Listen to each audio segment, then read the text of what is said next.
Selamat pagi Pak, nama saya Maria Laka, kelas C, semester 6, program studi Sosiologi. Di sini saya memaparkan data korupsi, yaitu dari tahun 2014 sampai 2019. Yang mana yang banyak melakukan korupsi itu ada di tahun 2014 sampai 2015. Kasus yang dialaminya adalah dugaan korupsi pengadaan perlengkapan serta gerak jalan serta menuju pemilu jujur dan adil pada Komisi Pemilihan Umum atau KPU di Provinsi Nusa Tenggara Timur tahun anggarannya 2014.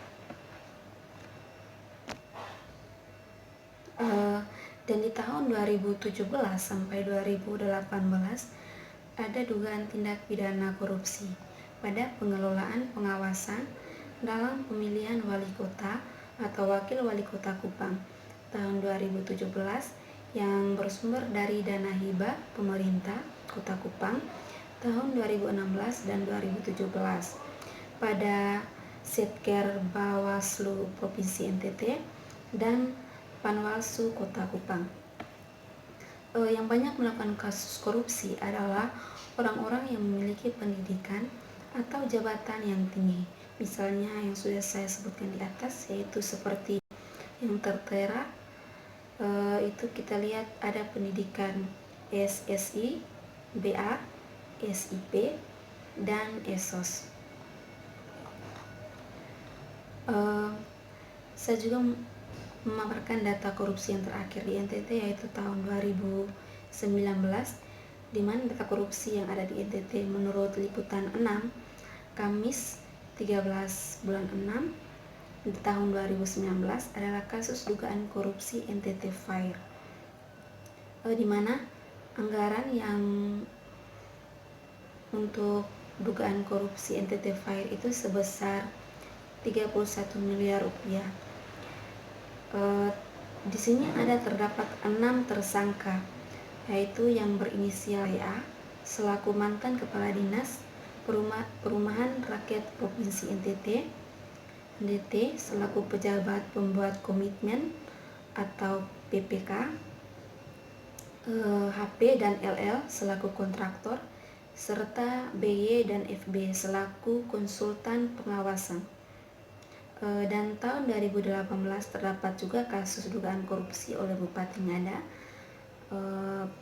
Pelakunya yaitu Mariam Nusai diduga menerima suap terkait proyek di lingkungan Ngada untuk melakukan kampanye pilkada.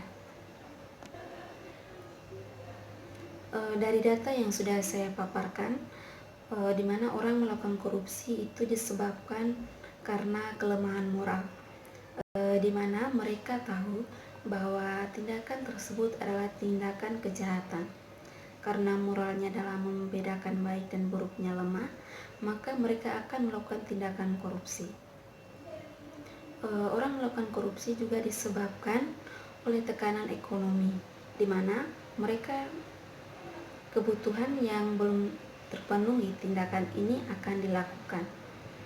Berikut karena hambatan struktur administrasi, di mana upah atau gaji yang mereka terima tidak sesuai dengan kenyataan yang mereka perbuat selama ini, atau pemberian gajinya tidak sesuai dengan waktu atau tanggal yang sudah ditetapkan. Hal ini dapat kita lihat dari data yang sudah saya paparkan tadi, yaitu dugaan korupsi pengadaan perlengkapan beserta gerak jalan serta menuju pemilu jujur dan adil pada Komisi Pemilihan Umum atau KPU, dan dugaan tindak pidana korupsi pada pengelolaan pengawasan dalam pemilihan wali kota atau wakil wali kota Kupang tahun 2017, di mana yang bersumber dari dana hibah pemerintah Kota Kupang.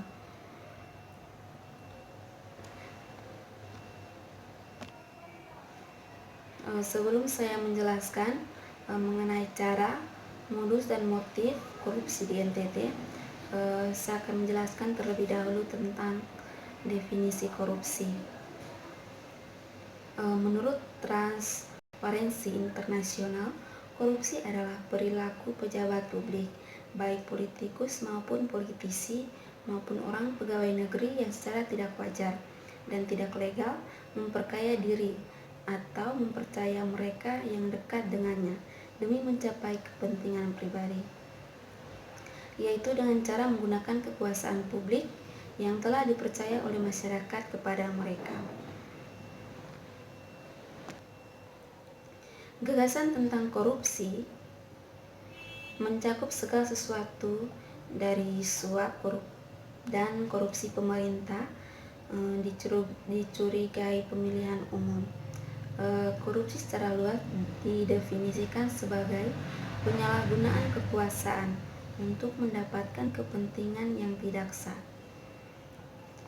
Itu terjadi ketika orang yang memiliki kekuatan melakukan tindakan yang ilegal seperti masalah keuangan, politik. Hal ini dilakukan untuk mendapatkan manfaat yang tidak pantas, yaitu seperti memperkaya diri yang sudah saya jelaskan. Oleh karena itu, tindakan ilegal karena mereka berada di ruang lingkup tindakan tugas resmi mereka. Berarti mereka melakukan tindakan korupsi yang disebut ilegal karena tidak sesuai dengan tugas dan tindakan resmi mereka. Untuk melakukan tindakan korupsi, seseorang harus termotivasi dan mampu serta memiliki kesempatan untuk melakukan tindakan seperti tindakan korupsi. Mereka yang memegang posisi otoritas dan kekuasaan seperti tokoh politis, petugas layanan publik, polisi, petugas pemasyarakatan, eksekutif, dan pejabat dalam organisasi keagamaan umumnya akan memiliki peluang dan kemampuan untuk melakukan tindakan korupsi jika mereka termotivasi. Saya akan menjelaskan juga tentang budaya korupsi di NTT, yang mana fenomena korupsi di NTT sudah menjadi bagian dari hidup. Budaya korupsi adalah sebuah bentuk tindakan kriminal yang sudah ada sejak sebelumnya. Oleh karena itu, korupsi dapat berimplikasi terhadap berbagai bidang kehidupan yang ada di dalam masyarakat. Meskipun tindakan korupsi bukan menjadi suatu hal atau perbuatan yang haram bagi masyarakat atau pemerintah, yang mana tindakan korupsi sudah merasuki hati dan jiwa setiap orang. Budaya adalah kebiasaan yang sudah turun-temurun, yang mencakup pengetahuan, kepercayaan, moral, adat istiadat, hukum yang diperoleh manusia. Kebiasaan-kebiasaan seperti inilah yang dipandang sebagai budaya yang cenderung negatif, yaitu kebiasaan seperti melakukan korupsi. Dalam menghadapi masalah korupsi yang sudah berakar, dianggap sebagai way of life, di mana banyak orang yang beranggapan sudah putus asa atau sudah acuh tak acuh terhadap perbuatan korupsi,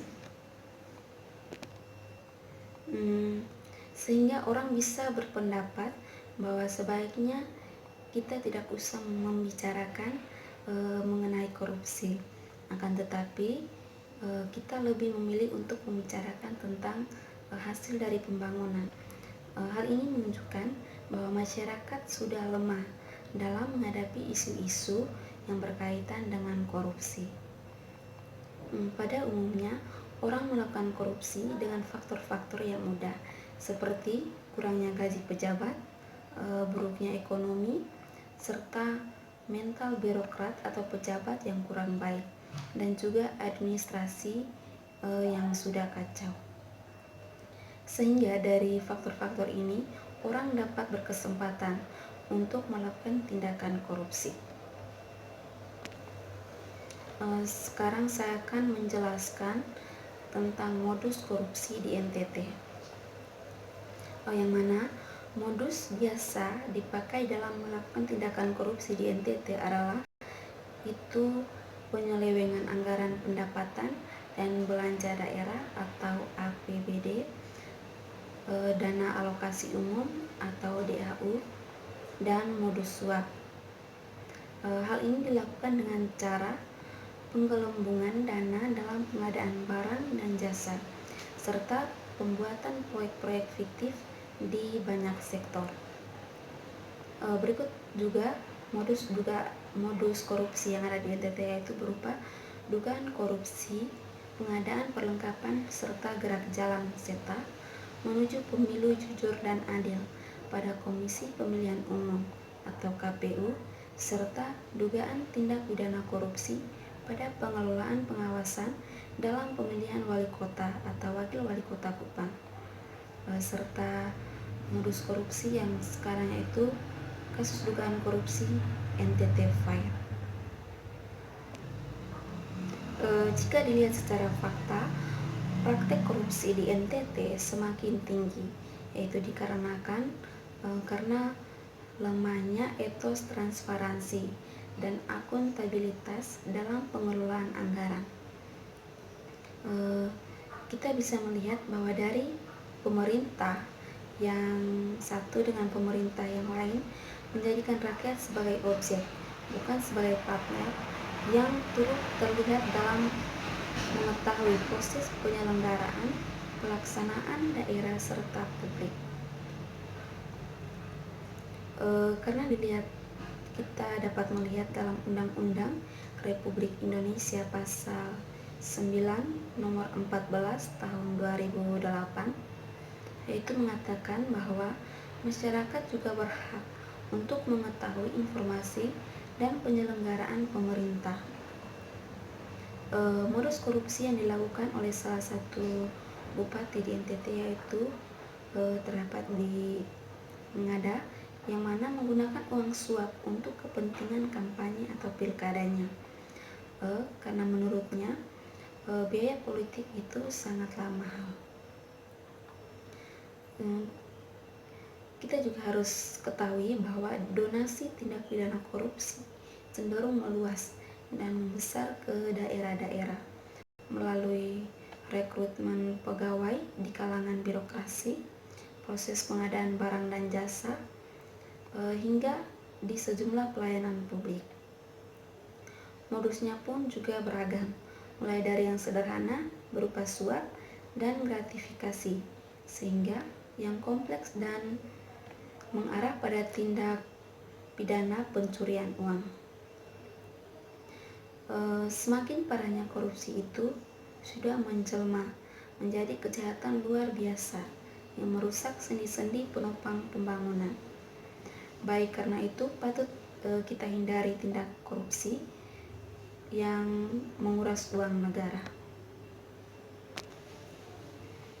Kita juga mengetahui Presiden kita juga mengajak agar adanya cara-cara yang luar biasa untuk memberantas korupsi yang sudah menjadi kejahatan luar biasa.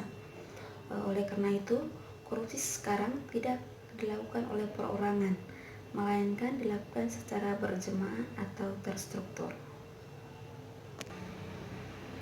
Korupsi berjemaah atau terstruktur kita dapat melihat seperti yang dilakukan oleh kasus korupsi NTT Fire dan dugaan korupsi pengadaan perlengkapan serta gerak jalan menuju pemilu jujur dan adil pada Komisi Pemilihan Umum atau KPU, serta dugaan tindak pidana korupsi pada pengelolaan pengawasan dalam pemilihan wali kota atau wakil wali kota Kupang. Ini dapat dikatakan jenis korupsi struktural yang mana dilakukan lebih dari 2 orang atau berjamaah. Begitu juga korupsi yang terakhir yaitu korupsi NTT Fire. Ini dikatakan jenis korupsi struktural yang mana dilakukan lebih dari 2 orang atau berjamaah. Kenapa berjamaah atau dilakukan oleh 2 orang? Karena hal ini dilakukan oleh mereka agar mereka saling melindungi. Dengan demikian, maka dapat dikatakan bahwa modus korupsi struktural adalah cara-cara operasi seseorang atau sekelompok pejabat dalam melakukan tindakan kejahatan, seperti melakukan tindakan kejahatan seperti korupsi struktural atau korupsi berjamaah, sehingga saling melindungi. Berikut adalah motif atau cara melakukan korupsi. Menurut saya, seseorang melakukan korupsi dikarenakan itu yang pertama, yaitu rasa ketakutan dalam dirinya sudah hilang. Artinya, ketika seseorang melakukan korupsi, baik secara individu maupun secara berkelompok atau berjamaah, perasaan akan ketakutan dan bersalahnya sudah pudar. Apalagi dengan melihat nilai uang yang begitu besar, otomatis perasaan untuk memilikinya atau mengambil sedikit uang tersebut pasti ada. Orang yang melakukan korupsi tidak memandang besar atau kecilnya jumlah uang yang diambil untuk keperluan pribadi. Jika sudah mengambil barang milik orang lain, dalam hal mengambil uang milik negara, itu sudah dikatakan koruptor, meski jumlah uang yang diambilnya sedikit. Motif korupsi yang kedua itu rasa percaya diri yang tinggi. Artinya, orang yang memiliki percaya diri yang tinggi, dia tidak akan merasa takut atau grogi, sehingga ketika seorang yang merasa dirinya baik atau merasa percaya diri, maka dia akan bertindak atau melakukan hal-hal yang melanggar hukum, seperti melakukan korupsi. Karena rasa percaya diri yang tinggi, seseorang yang melakukan korupsi atau mencuri uang negara atau pemerintah, mereka tidak berpikir bahwa yang dilakukan adalah salah satu tindakan kriminal. Karena bagi mereka yang terpenting adalah uang yang diambilnya sudah digunakan. Soal mau dihukum atau dipenjara itu urusan belakang.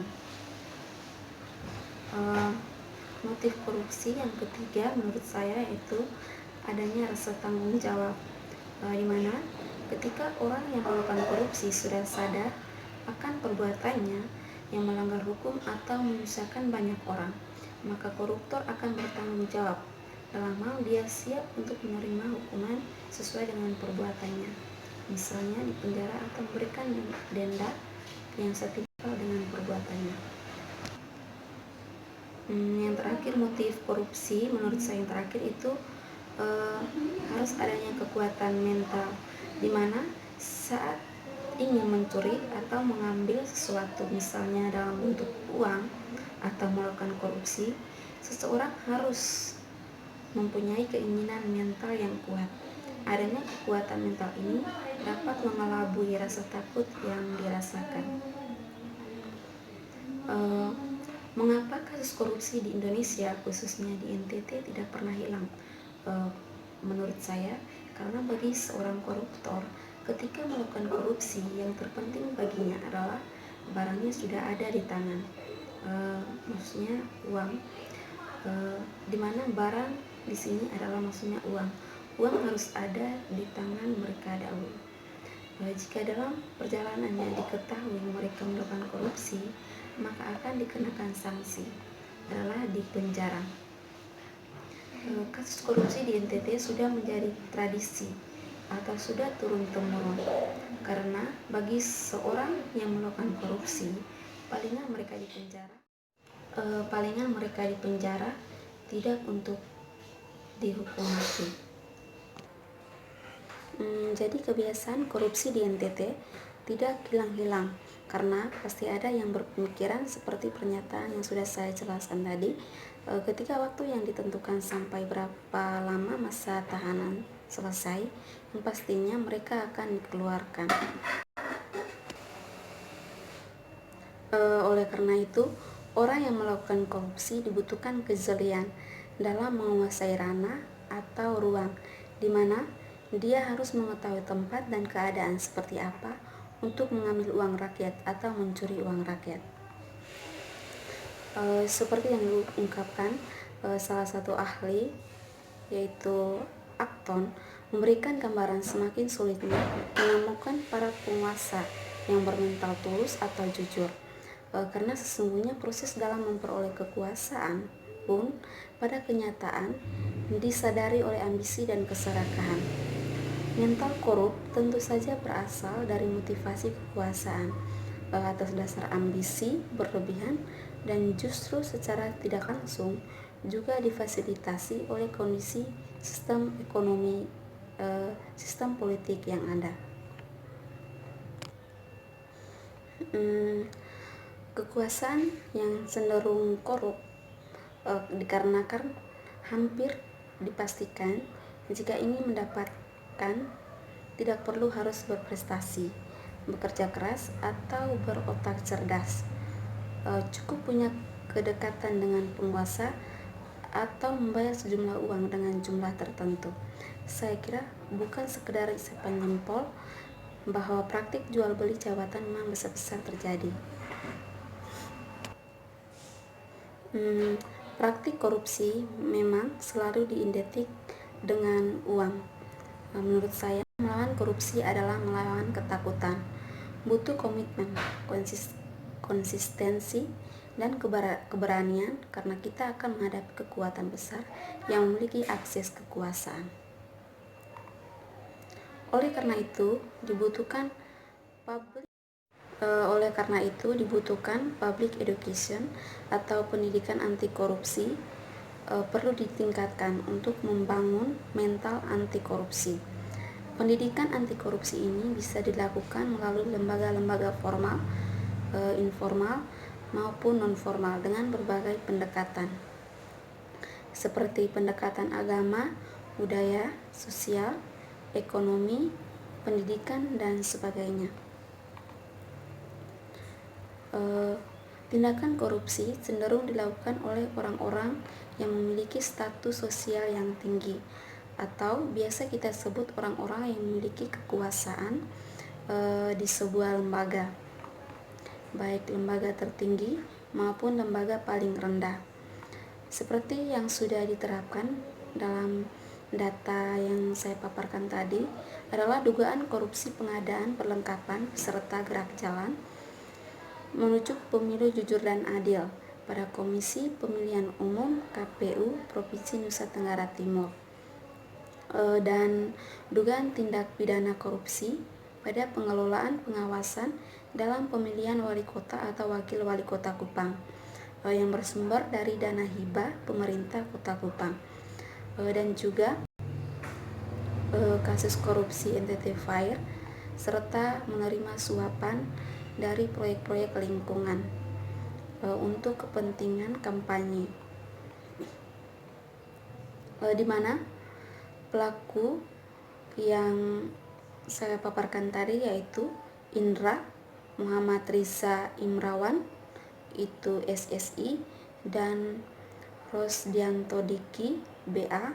Penyalahgunaan kekuasaan dan kewenangan menjadi kasus yang paling sering kita dengar adalah kasus korupsi yang melibatkan pejabat-pejabat daerah ini, di mana mereka yang melakukan korupsi menggunakan kekuasaan atau jabatannya untuk memperkaya diri sendiri. Perilaku korupsi jika dilihat dari sudut pandang ahli sosiologi Giddens ditentukan oleh habitus dan lingkungan, di mana habitus menghasilkan dan dihasilkan oleh kehidupan sosial. Habitus diciptakan melalui praktik atau tindakan, dan juga habitus merupakan hasil tindakan yang diciptakan oleh kehidupan sosial. Oleh karena itu, orang yang melakukan korupsi itu dipengaruhi oleh lingkungan sosialnya yang dihasilkan dari kebiasaan-kebiasaan yang dilakukan selama di lingkungan di mana dia menetap. Oleh karena itu, dapat meminimalisir adanya tindakan korupsi, maka disarankan dalam kehidupan sosialnya, baik dalam keluarga maupun di lembaga-lembaga, harus memperkuat nilai-nilai agama dan aturan hukum harus tegas dan dijalankan dengan benar. serta menumbuhkan moral dalam diri manusia agar tidak lalai dalam bekerja. Pendekatan struktural lebih diarahkan pada institusi formal. Tujuannya adalah untuk menentukan bagaimana dan mengapa aktor-aktor tersebut, terutama elit, dalam bertindak untuk kepentingan pribadi, yaitu seperti melakukan tindakan korupsi. Berikut saya juga akan menjelaskan korupsi dalam bingkai hukum. Dalam arti hukum, korupsi apabila memiliki unsur-unsur yang menguntungkan diri sendiri, menguntungkan orang lain, atau menguntungkan korporasi dengan cara melawan hukum. Dari hal yang sederhana sampai hal yang menyangkut hukum, penyebab utama korupsi dan menjadi begitu luar biasa karena dilakukan banyak orang. Awal mula terjadinya korupsi dan kemudian harus ditumbuh dan kembangkan serta mendarah daging. Bila dikatakan korupsi sudah membudaya, maka banyak orang yang terima akan, tetapi faktanya tiada hari tanpa berita korupsi di media massa.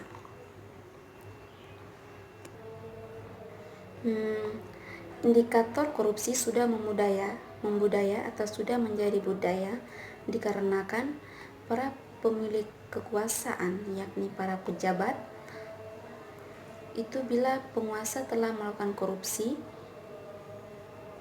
maka korupsi sudah membudaya.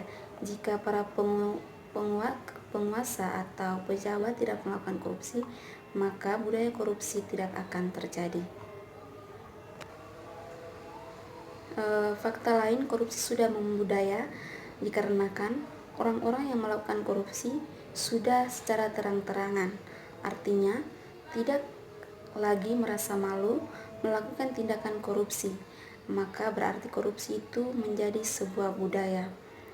Awal mula korupsi terus berjangkit dan menggurita untuk semua orang di lingkungan kekuasaan, karena sesuatu yang sudah membudaya pasti akan sulit memberantasnya. Akan tetapi, bukan tidak mungkin bila kemauan yang kuat dan komitmen yang kokoh dari semua pihak, maka budaya korupsi itu bisa dihilangkan. Permasalahan yang utama, apakah akan ada kemauan untuk menghilangkan budaya korupsi itu, yakni dimulai dari awal mula terjadinya korupsi sampai kepada pelaku-pelaku utama korupsi yang harus dihukum dengan seberat-beratnya atau setimpal dengan perbuatan yang sudah dilakukan. Saya juga menjelaskan tentang cara mengatasi korupsi, yaitu cara mengatasi tindakan korupsi harus dimulai dari dalam diri kita sendiri. Misalnya harus dilatih untuk bersikap jujur, karena dengan kejujuran manusia dapat terlepas dari masalah.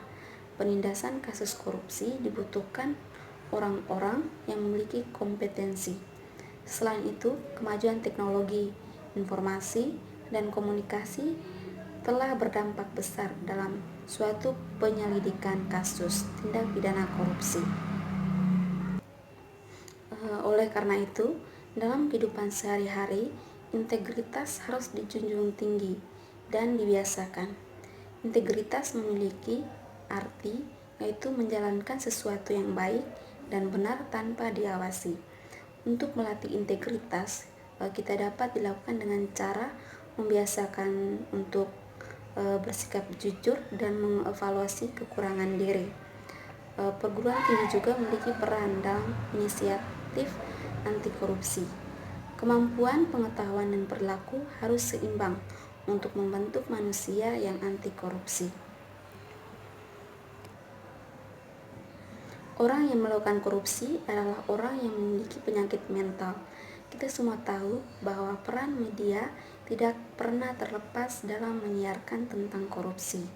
Kita tahu bahwa hampir setiap hari di media manapun kita dapat membordir masalah tentang korupsi.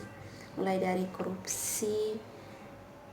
kasus korupsi, haji, suap, dan dana desa, bukan yang menjadi sangat hangat kasus dugaan korupsi sekarang, yaitu NTT File. Orang yang melakukan korupsi tidak melihat apakah kaya atau apakah dia miskin. Korupsi adalah soal mental. Kita ketahui bahwa para pahlawan yang telah menunjukkan dengan kemiskinan, mereka masih mempunyai mental, sehingga tidak akan melakukan korupsi. Sementara para pejabat di masa sekarang pun telah menunjukkan dengan gamblang bahwa sekaya apapun seseorang tidak berarti akan terbebas dari yang namanya korupsi. Soal hukuman selalu menjadi perdebatan atau diskusi yang panjang mengenai hukum seperti apa yang cocok untuk para koruptor. Undang-Undang Korupsi Indonesia sudah memberikan ruang bagi para koruptor untuk dihukum mati. Tetapi seperti yang kita lihat praktiknya malah berbanding terbalik. Bahkan belum pernah divonis di pengadilan menghukum mati terdakwa kasus korupsi. Oleh karena itu, sangat dibutuhkan public education atau pendidikan anti korupsi perlu ditingkatkan untuk membangun mental anti korupsi.